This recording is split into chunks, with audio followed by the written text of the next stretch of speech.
Hi friends, welcome to my YouTube channel. I'm your host Anna. Please subscribe my channel and press the bell icon button. Friends, अगर मेरी channel की stories आपको अच्छी लगे तो please like share and subscribe करना बिल्कुल मत भूलना। मैं गॉड से प्रे करती हूँ और उम्मीद करती हूँ कि मेरे जितने भी लिसनर्स हैं जहाँ भी हैं बिल्कुल खुशबाश हैं, ठीक ठाक हैं।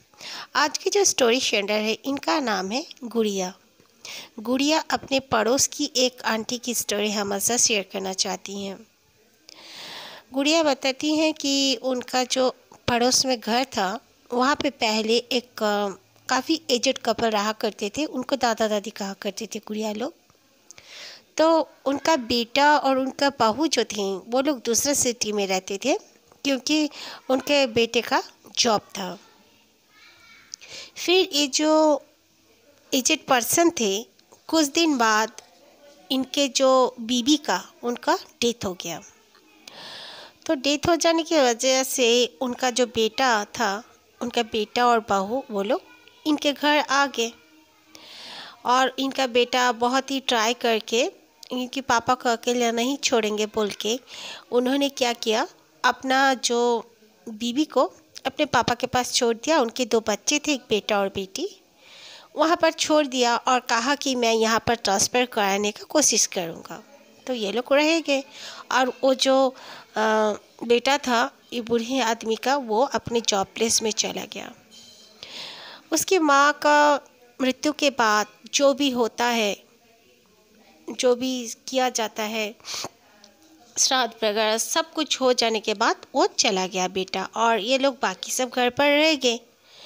उनका ऐसे दूर के रिलेटिव्स ही सारे थे, ऐसे करीब का कोई रिलेटिव्स नहीं थे वहाँ पर।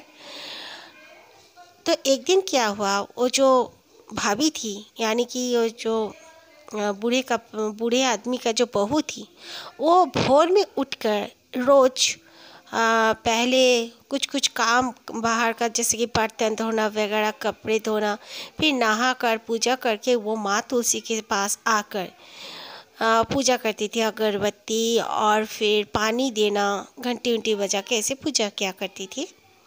तो जितना नियम होता था, नियम मानना था उनको, उन लोगों ने मान चुके थे। उसके बाद वो लोग पूजा पाठ अपने घर का स्टार्ट कर रहे थे। तो बहू उठकर जब आई देखती है कि उसकी सासू माँ बिल्कुल उसी माँ तुलसी के पास ही खड़ी होके घंटे बजा कर बाकायदा पूजा कर रही है। और जिस तरह वो क्या करती थी जीवित रहते हुए उसी तरह वो पूजा कर रही थी। ये देखकर उनकी बहू काफ़ी डर गई और वो दौड़ के अंदर चली गई। अंदर जाने के बाद अपने ससुर जी से कहा कि मैंने वहाँ पर अम्मा को देखा है। तो उसके ससुर ने कहा कि हाँ मैं जानता हूँ बेटा, तेरी अम्मा जिस तरह रोज़ पूजा पाठ करती थी उठकर वो उसी तरह पूजा पाठ कर रही है। मैं जानता हूँ लेकिन मैं तुझे बताना नहीं चाहता था क्योंकि तू डर जाएगी बोलकर। तो ये बहू बोली कि अब क्या किया जाए, इनको हम क्या कर सकते हैं, क्या बोल सकते हैं। तो उनका जो पति थे यानी कि बूढ़े व्यक्ति जो थे उन्होंने कहा कि चिंता मत कर, ऐसे आत्माएं थोड़ा घूमती फिरती हैं, कुछ दिन के बाद देखना सब ठीक हो जाएगा। लगातार बहू को उनकी सास दिखने लगी। जिस तरह वो कमरे में बैठी रहती थी, बैठ के अपना पान, अपना उनके कुछ पान खाती थी वो, उस तरह वो पान का वो डब्बा लेके अपने गोद में लेकर वो पान बनाती थी। बहू वो भी देखती थी। उनके पोते पोती जो मतलब वो आंटी का जो बेटा बेटी थे वो दोनों भी बिल्कुल उसी तरह अपना दादी को देखते थे। और छोटा बेटा जो था 3 साल का था, उसे तो पता भी नहीं था कुछ। और बेटी 7 साल की हुआ करती थी। बेटी बहुत चीखती थी, चिल्लाती थी और कहती थी मम्मी दादी आई है, दादी आई है। सीढ़ियों में भी बैठी रहती थी। करंट ऑफ हो जाता तो उसकी दादी का आवाज़ भी इनको सुनाई पड़ता था। कहती थी जल्दी से दिया जलाओ, रूम पूरा अंधेरा हो पड़ा है, जल्दी से दिया जलाओ। हर कोई उनका आवाज़ भी सुनता था। तो काफ़ी ऐसे हो जाने के बाद जितना भी हो, जैसा भी हो, वो इस दुनिया में और नहीं थी। तो ये लोग सोचे कि कुछ तो करना पड़ेगा, ऐसा क्यों हो रहा है। तो उनको बेटा को बुलाया गया, यानी कि वो दो बच्चों के पापा को बुलाया गया। वो आए, उनको सारी बातें कह दिया गया कि ऐसे ऐसे हो रहा है। माँ बिल्कुल दिख रही है, हमेशा कभी किचन में दिखती है, कभी रूम में दिखती है, तो कभी यहाँ तक कि पूजा जो माँ तुलसी का मंचर है, जो माँ तुलसी को लगा जाता है, वहाँ पर दिखती है। और एक जन को नहीं, घर के हर किसी को दिखती है, जैसे कि वो बूढ़े व्यक्ति को भी दिखती है, उनके बहू को और बच्चों को, सबको। एक दिन तो ऐसा हुआ, छोटा सा बच्चा जो 3 साल का था वो छत में चला गया था। कभी अकेला नहीं जाया करता था। उस दिन शाम को वो छत में जाकर खड़ा था, और नीचे तरफ झांक रहा था। उसकी मम्मी नीचे कुछ काम कर रही थी। उनका बहुत बड़ा वरांडा था। उनकी मम्मी देखी कि उनका बच्चा झांक रहा है, तो चिल्ला के वो दौड़ के आई कि क्या कर रहा है, तो जल्दी से उधर हट उधर हट। तो बोलने लगा, मम्मी मम्मी मैं तो दादी के पास हूँ, मैं तो दादी के पास हूँ। तो उसकी मम्मी काफ़ी डर गई, बोली नहीं अब तो कुछ करना ही पड़ेगा। फिर वो बच्चों के पापा आए और फिर एक बाबा जी से बात किया। तो बाबा जी ने कहा कि ऐसा तो कुछ भी नहीं, ये जो दुष्ट आत्मा जैसे तो लग नहीं रहा है, क्योंकि वो इतने दिन से दिख रही है लेकिन किसी को कुछ प्रॉब्लम नहीं की है, लेकिन फिर भी इनका तो कुछ था जो अधूरा रह गया है, इसीलिए वो दिख रही हैं। कोई बात नहीं, मैं पूजा पाठ करके मैं जान लूँगा, उसके बाद सारी शांति विधि का काम मैं बोल दूँगा, आप लोग कर लेना। तो ये लोग बोले ठीक है। तो 13 दिन बाद वो पंडित जी को वापस उनके घर आना था। इन्हीं 13 दिनों में इन लोगों ने काफ़ी इस तरह उनको देखा। उनका बेटा क्या था, सो रहा था, मच्छरदानी टांग कर अपना वो अकेले सो रहे थे। और उनके पास में ही एक बेड था बड़ा सा, वहाँ पर उनकी वाइफ दोनों बच्चों को लेकर सो रही थी, और वो छोटा सा बेड में, सिंगल बेड में वो सो रहे थे।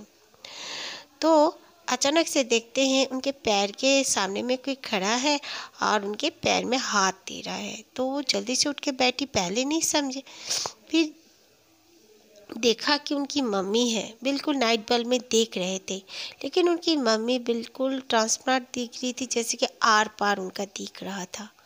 और वो देख के ना, नींद के मारे उठे थे, तभी उनको कुछ समझ में नहीं आ रहा था। वो बोलने लगे, मम्मी क्या बात है, इतनी रात के तुम यहाँ पे क्या कर रही हो। वो उनका मतलब माइंड से निकल ही गया था कि उसकी मम्मी है नहीं है, इतना उनको तब सेंस ही नहीं था, वो सोए हुए थे बोलकर। तो उसकी मम्मी हंसते हंसते अचानक से उनका जो आँखें बिल्कुल बदलने लगी, आँखें बदलने लगी, ये बड़े बड़े लाल लाल होने लगी, और उनका शक्ल भी भयानक होने लगा। ये देखकर वो बहुत ज़ोर से चीखे। वो चीखने के बाद उनकी बीबी उठ गई, उनकी बेटी भी उठ चुकी थी। जल्दी से उनके पापा को भी बुलाया कि उनके पापा बोले नहीं नहीं कुछ तो है, इसीलिए ये खाली, लेकिन हम लोग को आज तक इस तरह का शक्ल नहीं दिखा। उनकी बहू भी बोली ठीक है। तो और कुछ हमेशा कुछ बताना चाहती थी, जैसे उसकी माँ हमेशा कुछ बताना चाहती थी। तो फिर पंडित जी आए 13 दिन के बाद। जैसे तैसे इनके साथ तो हो ही रहा था।